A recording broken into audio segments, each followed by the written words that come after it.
అక్కడ నుండి అబ్రాహాము దక్షిణ దేశమునకు తరలిపోయి కాదేషుకును షూర్కును మధ్య ప్రదేశములో నివసించి గెరారులో కొన్నాళ్లు ఉండెను.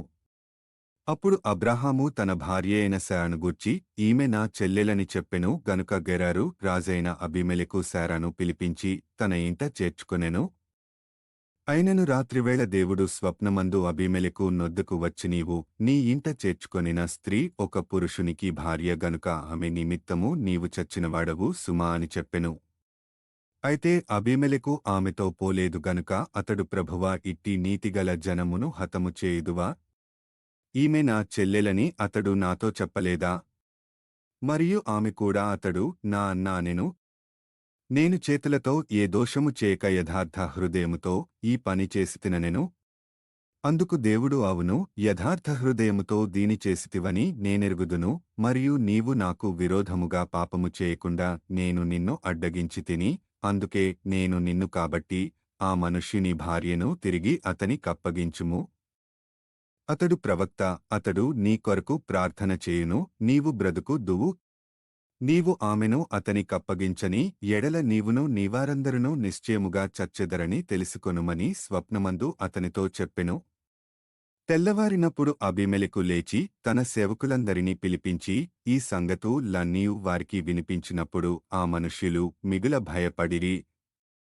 అబీమెలెకు అబ్రాహామును పిలిపించి, నీవు మాకు చేసిన పని ఏమిటి? నీవు నా మీదికిని నా రాజ్యము మీదికిని మహాపాతకము తెప్పించినట్లు నేను నీ ఎడల చేసిన పాపమేమిటి?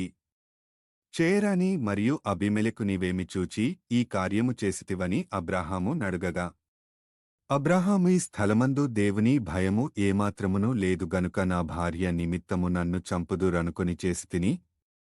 అంతేకాకామె నా చెల్లెలనుమాట నిజమే, ఆమె నా తండ్రి కుమార్తెగాని నా తల్లి కుమార్తె కాదు, ఆమె నాకు భార్యయైనది. దేవుడు నన్ను నా తండ్రి ఇల్లు విడిచి దేశాంతరము పోవునట్లు చేసినప్పుడు నేను ఆమెను చూచి, మనము పోవు ప్రతి స్థలమందితడు నా సహోదరుడని నన్ను గూర్చి చెప్పుము, నీవు నాకు చేయవలసిన ఉపకారమిదే అని చెప్పితెననెను. అబీమెలెకు గొప్పలను గొడ్లను దాసదాసీ జనులను రప్పించి అబ్రాహాముకిచ్చి అతని భార్యయైన శారాను అతనికి తిరిగి అప్పగించెను. అప్పుడు అబీమెలెకు, ఇదిగో నా దేశము నీ ఎదుటనున్నది, నీకిష్టమైన స్థలమందు కాపురముండుమనెను. మరియు అతడు శారాతో, ఇదిగో నీ అన్నకు నేను 1000 రూపాయలిచ్చియున్నాను. ఇది నీ యొద్దనున్న వారందరి దృష్టికి ప్రాయశ్చిత్తముగా నుండుటకే ఇది నీ పక్షముగా ఇచ్చియున్నాను. ఈ విషయమంతటిలో నీకు న్యాయము తీరిపోయెనదనెను. అబ్రాహాము దేవుని ప్రార్థింపగా దేవుడు అబీమెలెకును అతని భార్యను అతని దాసీలను బాగుచేసెను. వారు పిల్లలు కనిరి.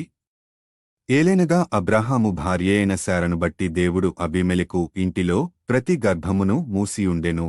ఆదికాండము 20వ అధ్యాయము.